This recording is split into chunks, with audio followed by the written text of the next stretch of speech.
Yo, what's poppin'? Welcome back to the channel. Today we'll be doing a match preview for Liverpool versus Paris Saint-Germain.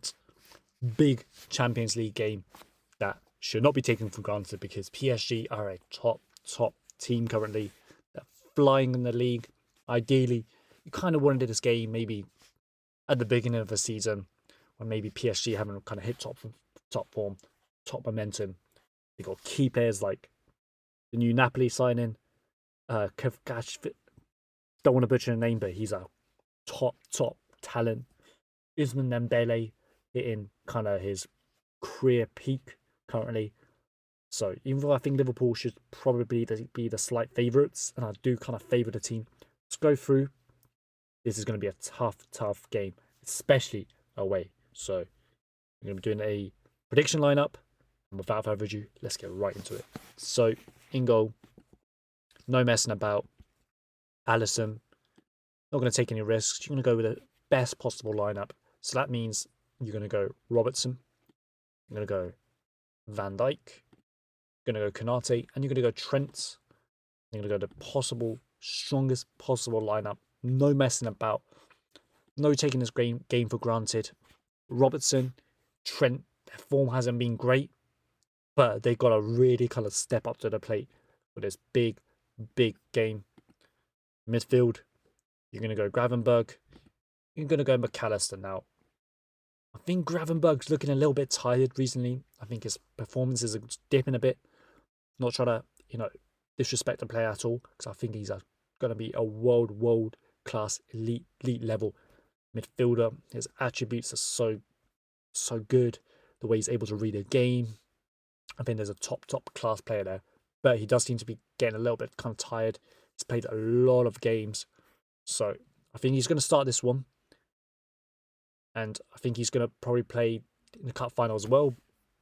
But I wouldn't mind kind of seeing Gravenberg get rested for a couple of games, maybe play Endo in there, maybe even go Curtis Jones. But I think this is what the manager's going to do. He's going to put out the strongest possible lineup.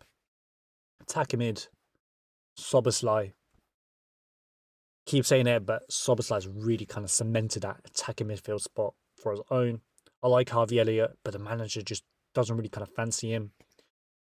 And it just seems like Szoboszlai is the kind of more kind of mature, kind of refined player. I think we should really keep Harvey Elliott because he's a fan of the team, he's a fan of the club.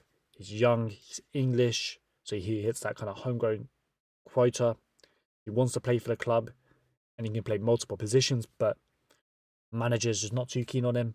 I think Szoboszlai's really cemented that place in the team, and he's just kind of hitting top form right now. So yeah, Szoboszlai's got to play. Obviously, right wing, Ballon d'Or winner, Mo Salah. Sometimes words don't even need to be said. We're talking about the Ballon d'Or winner here, bruv. When it comes to getting the goals, the assists, we've kind of been relying too much on Mo Salah. But hey, I'm not going to complain as long as we're going to get a win. Hopefully win this one. But yeah, Mo Salah, right wing, that place is cemented. And I imagine he's going to play the full 90 as well. Manager's not going to sub him off. But if it's let's just say, argument's sake, winning like 3-4-0, I wouldn't mind, Chiesa coming on and kind of giving Mo Salah a little bit of a rest before the big cup final. Left wing, this is where it gets a little bit more tricky because obviously you've got two top class kind of options. You've got Gakpo, he's more of a kind of a shooter. He's the one who's going to kind of more chip in with the goals.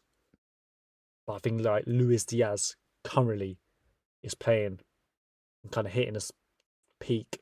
Maybe not peak, but kind of like dropped off in the big kind of mid part of the season. People kind of questioning him, but now he's picked up his form again. And because of that, with his tricky dribbling, I like him to kind of attack the defence of PSG for that reason. I think he's going to play. And striker, this is where it gets a little more tricky. I don't want to see no false nine thing. I'm just sick of it, unless there's some major injuries. Let's just play a proper striker. I think it's going to be Diogo Jota. And that's going to be my predicted lineup for the team. Let me know what you guys think down below. And yeah, catch you in the next one.